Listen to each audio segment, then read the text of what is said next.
का घ्या, कोणालाही घाई. 5 वर्ष निवडणुका घेतल्या नाहीयेत, 5 वर्ष. अजून 1 वर्ष गेलं तर काय फरक पडणार आहे? काय फरक पडतो? 5 वर्ष काही फरक नाही पडला, अजून 1 वर्ष गेलं. पण जी माणसं भरली आहेत आतमध्ये त्याचं काय करायचं? मग त्याच्यातल्या त्याच्यात निवडणुका आटपून घ्यायच्या आणि पुन्हा यश पदरी पाडायचं. याला काय निवडणुका म्हणतात? या निवडणुका अशा, याच्यात तर लोकशाही तरी टिकेल? एका आमदाराचा भाऊ सांगतो की मी 20,000 मतं बाहेरून आतमध्ये आणली.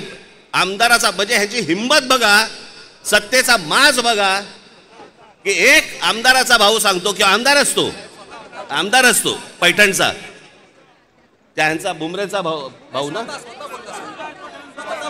हो पण त्याचा बुमरेचा भाऊ ना, तो मुलगा हल्ली कळतच नाही माहिती. या मतदार याद्या तपासताना ह्याच्यातला कोण, त्या दिवशी सांगितलं नाही का मी, मुलीचं वय 114, वडिलांचं वय 43. त्या दिवशी काय मला बोलायचं ते मी बोललो. काहीही चालू आहे. त्या नवी मुंबईचे आयुक्तांच्या बंगल्यावरती मतदार नोंदवले गेलेत. कोणीतरी सुलभ शौचालयामध्ये नोंदवला गेला. कुठेही बसलेला दिसला की काही नोंदवायचा का? ही अत्यंत लाजिरवाणी गोष्ट मला असं वाटतं ही देशभर सुरू आहे, प्रत्येक ठिकाणी सुरू आहे, प्रत्येक मतदारापर्यंत समजलंय. परवा दिवशी तर मी त्या मशीन्स, वोटिंग मशीन बद्दल बोललो, मी त्याचं डेमॉन्स्ट्रेशन दिलं. मी हे गेले 2017 पासून ओरडून सांगतोय की ह्याच्यामध्ये गडबड आहे, ह्याच्यामध्ये गोंधळ आहे.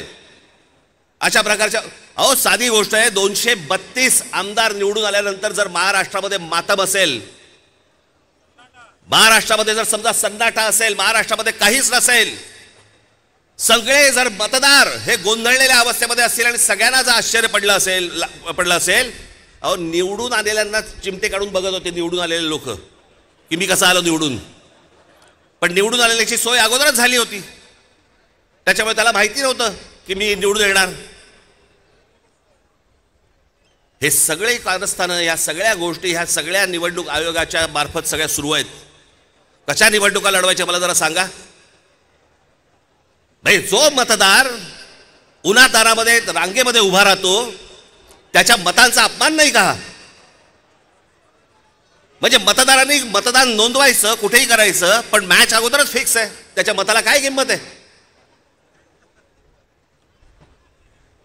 आणि म्हणून मला आपल्याला सांगायचं आहे की आता जी काही कायदेशीर कारवाई प्रोसेस जी सुरू आहे, मला असं वाटतं उद्धव ठाकरे आपल्याशी या संदर्भामध्ये बोलतीलच, सांगतीलच आपल्याला, ते सगळ्या गोष्टी सुरू असतील.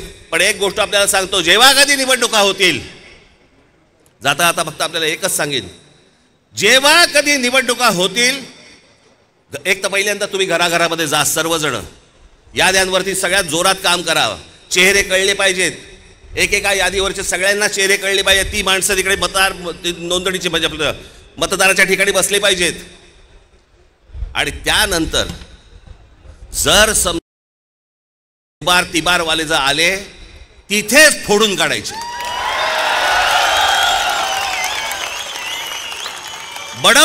बडवायचे आणि मग पोलिसांच्या हातात द्यायचे. त्याशिवाय हे वटणीवरती येणार नाही, त्याशिवाय हा महाराष्ट्रामधला जो चाललेला कारभार आहे हा वटणीवरती येणार नाही.